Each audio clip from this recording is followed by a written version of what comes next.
Hello guys, මේක තමයි 8 වෙනි වීඩියෝ එක Awesome Tuts channel එකෙන් කරන React Native දෙවෙනි වීඩියෝ tutorial series එකේ. කලින් වීඩියෝ එකේදී මම Firebase Firebase connect කරගන්න විදිය කියලා දුන්නා application එකත් එක්ක. එතකොට අපි application එක Firebase server side එකත් එක්ක connect කරා. එතනදී අපි බැලුවා කොහොමද Firebase වලින් data එකක් read කරගන්නේ කියලා. අපි login එක Firebase server side එකත් එක්ක connect කරලා server side process එකකින් තමයි අපි login එක හදාගත්තේ. ඊට පස්සේ කලින් වීඩියෝ එකේදී මම mention කරා මම මේ හදන app එක pizza shop එකකට හදන app එකක් විදියට අපි continue කරමු කියලා. එතකොට එතනදී මම පොඩි changes වගේක් කරගෙන තියෙනවා. මම background එක වෙනස් කරා. මේ විදියට මම pizza එකක photo එකක් දාලා තියෙනවා. ඒ photo එකට අදාළ link එක මම දාන්නම් description එකේ. ඒ ෆොටෝ එක මම ඩවුන්ලෝඩ් කරලා ඒකට gradient background එකකුත් හදාගෙන තමයි මෙතන ඩිසයින් එකට ඇප්ලයි කරලා තියෙන්නේ. හරි. එතකොට ඊට අමතරව මම sign up සහ forget password කියන text දෙක white කරලා තියෙනවා. ඊට පස්සේ ඒක යටින් තිබ්බ line දෙකත් අයින් කරගෙන තියෙනවා. මොකද මම හිතුවා මේ දෙක අවශ්‍ය නැහැ කියලා දැන්. ඊට පස්සේ sign in text එකත් මම white කරගෙන තියෙනවා. එතකොට මේ changes ටික තමයි මම දැනට කරගත්තේ. ඊ ටික ඔයාලට තනියම දැන් වෙනස් කරගන්න පුළුවන් දැන් තියෙන knowledge එක හැටියට. එතකොට මම background image එක තමයි මේ දාලා තියෙන්නේ piece_background කියලා. ඒ image එක img folder එකට දාලා ඊට පස්සේ code එකේ අදාළ වෙනස්කම කරා login page එකේ. එතකොට මම image එක apply කරේ මෙන්න මෙතනට. image එකේ දැනට තියෙන path එක වෙනස් කරා piece background එක විදියට. හරි. ඊට පස්සේ අද බලමු අපි කොහොමද ඊළඟට අපි වැඩ ටික continue කරන්න කියලා. කලින් වීඩියෝ එකේදී මම login එක හදාගත්තා. එතනදී අපි දැක්කා login වෙන කලින් පොඩි delay එකක්. එතනදී මම කිව්වා ඒ delay එකට අපි කොහොමද delay එක indicate කරන්නේ කියලා මං කිව්වා ඊළඟ වීඩියෝ එකේදී බලමු කියලා. එතකොට මේ වීඩියෝ එකේදී මම කතා කරන්නේ කොහොමද මේ delay එක අපි user ට පෙන්වන්නේ කියලා. අපිට progress එකක් වෙන විදියට අපිට user ට පෙන්වන්න පුළුවන් දැන් progress එකක් වෙනවා කියලා. අපි බලමු කොහොමද ඒක කරන්න කියලා. ඊට කලින් මං හිතුවා මෙන්න මේ title එකත් වෙනස් කරගන්න ඕන කියලා. අපි හිතමු welcome back කියනකට වඩා අපිට පුළුවන් මේ application එකේ නමම මෙතනට දෙන්න. අපි හිතමු මං හදන්නේ අපි හිතමු teams pizza කියලා තමයි අපි හිතමු මේ shop එකේ නම teams pizza.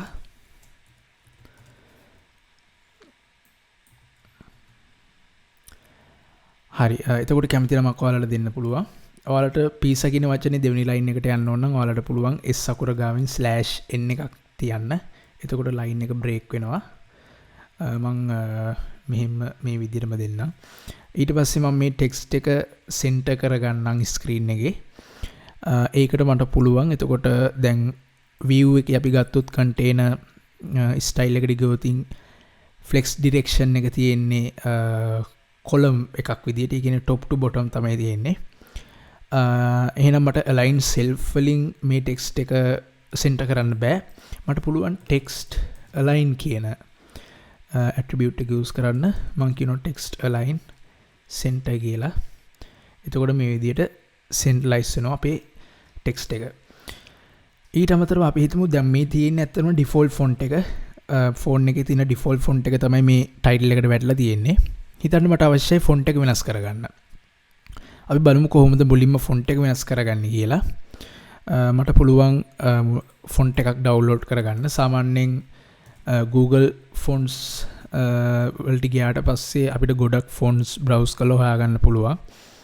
ඒ කියන්නේ අපිට එහෙම cost එකක් වැය වෙන්නේ නැහැ. free ඕන තරම් අපිට fonts download කරගන්න පුළුවන්.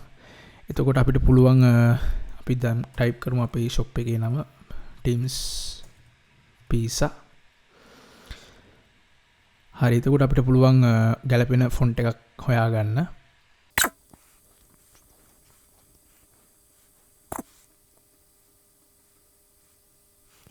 හරි මං යනවා මෙන්න මේ ලොබ්ස්ටර් කියන ෆොන්ට් එකට. මං හිතනවා ඒක මං හදන ඇප්ලිකේෂන් එකේ ඩිසයින් එකට ගැලපෙනවා කියලා. ඔයාලට කැමති ඔයාලගේ අයිඩියා එක තියෙන විදිහට ඔයාලට කැමති ෆොන්ට් එකක් ඩවුන්ලෝඩ් කරගන්න පුළුවන්. මම දැනට මේක ඩවුන්ලෝඩ් කරන්නම්. එතකොට ඔයාලට පුළුවන් මේ ෆොන්ට් එක ඩවුන්ලෝඩ් කරන්න. ඩවුන්ලෝඩ් ෆැමිලි වලට යන්න. හරි එතකොට ඔයාලගේ ෆොන්ට් එක ඩවුන්ලෝඩ් වෙන්නේ zip ෆයිල් එකක් විදිහට. මම මේක කට් කරගන්නම්. කට් කරලා මං එන්නම් ප්‍රොජෙක්ට් එක තියෙන ෆෝල්ඩර් එක මං යන්නම් මේ විදිහට ඕපන් කරන්නම් ප්‍රොජෙක්ට් එක තියෙන ෆෝල්ඩර් එක. Open revealing file explorer. හරි ඊට පස්සේ මං මේ ෆෝල්ඩර් එකට කොපි කරගන්න පේස්ට් කරගන්නම් ගත්ත ෆොන්ට් එක. පේස්ට් කරලා මම මේක මෙතනම අන්ඩු කරන්නම්. එහෙම නැත්නම් ඔයාලට කැමති තැනක මේක එක්ස්ට්‍රැක්ට් කරන්න පුළුවන්. මොකද මෙහෙම එක්ස්ට්‍රැක්ට් කරාට මදි මේක ප්‍රොජෙක්ට් එකට දාගන්න ඕන අපි. මම දැනට නිකන් මේ එක්ස්ට්‍රැක්ට් කරා විතරයි. හරි එතකොට ෆොන්ට් එකක් තියෙනවා රෙගියුලර් ෆොන්ට් එක. ඔයාලට පුළුවන් බෝල්ඩ් ෆොන්ට් එකක් අරගන්න පුළුවන් මෙතන. ඔයාලට කැමති ෆොන්ට් ටයිප් එක සිලෙක්ට් කරගන්න පුළුවන්. මෙතන පුළුවන් මං හිතන්නේ මේ ෆොන්ට් එකට දාලව නම් රෙගියුලර් එක විතරයි මං හිතන්නේ තියෙන්නේ. සාමාන්‍යයෙන් වෙනත් ෆොන්ට් එකක් අපි තෝරලා බලමු. වෙනත් ෆොන්ට් එකක් තේරුවට පස්සේ අපිට තෝරගන්න පුළුවන් බෝල්ඩ්, සෙමි බෝල්ඩ්, ඊට පස්සේ එක්ස්ට්‍රා බෝල්ඩ්, thin, ඒ වගේ අපිට මීඩියම්, ඒ වගේ අපිට thickness එක වෙනස් ටයිප් ෆොන්ට් හොයාගන්න පුළුවන්. මේ ෆොන්ට් එකේ මං අපි බලමු. මේ ෆොන්ට් එකේ මං හිතන්නේ තියෙන රෙගියුලර් ටයිප් එක විතරයි. හරි කමන්නේ. වෙන ෆොන්ට් එකක් තෝරගත්තාන් පස්සේ සමහරලාට අපිට වෙනත් thickness ටයිප් ගන්න පුළුවන්. හරි මේ ෆොන්ට් එක මම කොපි කරන්නම්. කොපි කරලා ඔයාලගේ ප්‍රොජෙක්ට් එකේ assets folder එකේ අලුතෙන් හදන්න folder එකක්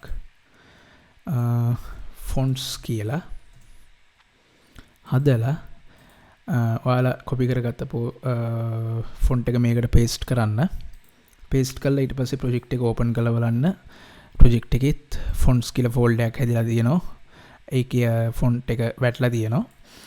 ඊට පස්සේ මේ ෆොන්ට් එක ඇත්තටම ගත්තොත් ඩිරෙක්ට් අපිට ඇප්ලයි කරන්න බෑ. අපි මේක ලින්ක් කරන්න ඕන. ඒ කියන්නේ අපි ගත්තොත් මේ තියෙන රිසෝස් එක අපි Android වලට ලින්ක් කරන්න ඕන.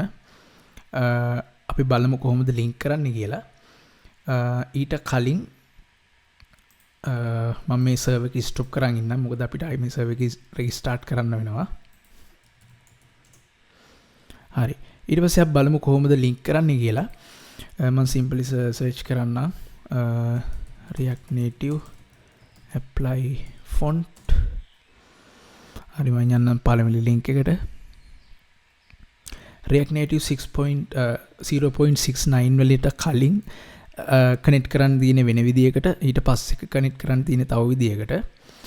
හරි අපි බලමු මේ documentation එක කියවලා.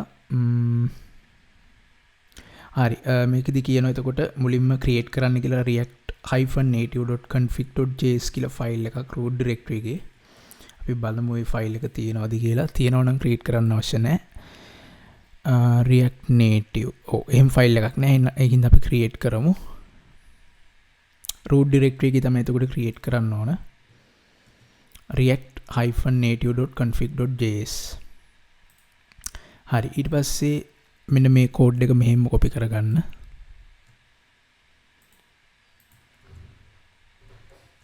හරි එතකොට අපි assets link කරන command එක දුන්නට පස්සේ ඒ command එක හරහා assets හොයාගන්න path එක තමයි අපි මෙතන define කරලා තියෙන්නේ. ඒක හින්දායි මම මෙතන fonts කියලාම දුන්නේ. ඔයාලගේ මේ folder එකේ නම වෙනත් නමක් නම් ඒ නම තමයි මෙතනට දෙන්න ඕන. එතකොට assets ඇතුලේ තියෙන font folder එකේ ඇතුලේ තමයි මගේ fonts ටික තියෙන්නේ. ඒක හින්දායි මම මෙතන ඒ විදිහේ path එකක් දීලා තියෙන්නේ. හරි ඊට පස්සේ මේ file එක save කරලා අපි බලමු ඊළඟ documentation එකේ link in the fonts. හරි ඊට පස්සේ මෙන්න මේ command එක run කරන්න ඕන. මේක තමයි assets link කරන command එක. හරි අපි මේ command එක දීලා බලමු. console එකේ මම දෙන්නම් npx react-native-assets.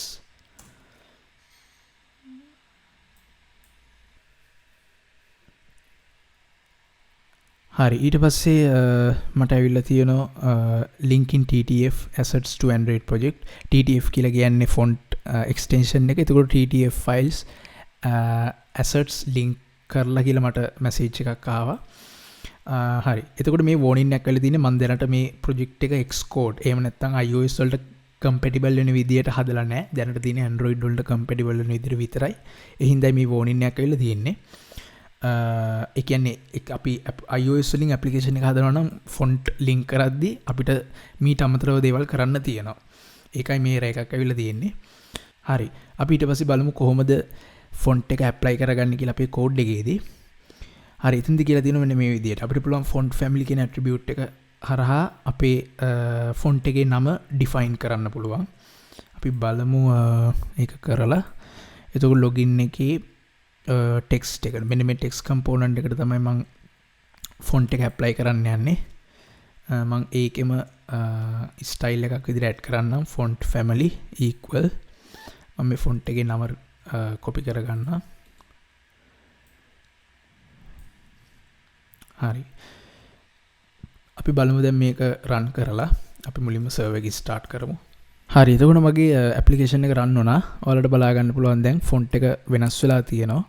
මම add කර font එක විදියටම ඒ විදිහටම ඔයාලට කැමති නම් මේ දැන් sign in sign up forget password use කරලා තියෙන default font එක text field වල තියෙන default font එක ඔයාලට ඒවත් වෙනස් කරගන්න ඕන නම් එක්ක මේ font එකම දෙන්න පුළුවන්. එහෙම නැත්නම් වෙනත් font file එකක් download කරලා මේ විදියටම ඒ font එක මේ text වලටත් දෙන්න පුළුවන්. හරි. අපි ඊළඟට බලමු කොහොමද user ට indicate කරන්නේ කොහොමද user ට පෙන්වන්නේ login එක check වෙන විදිය.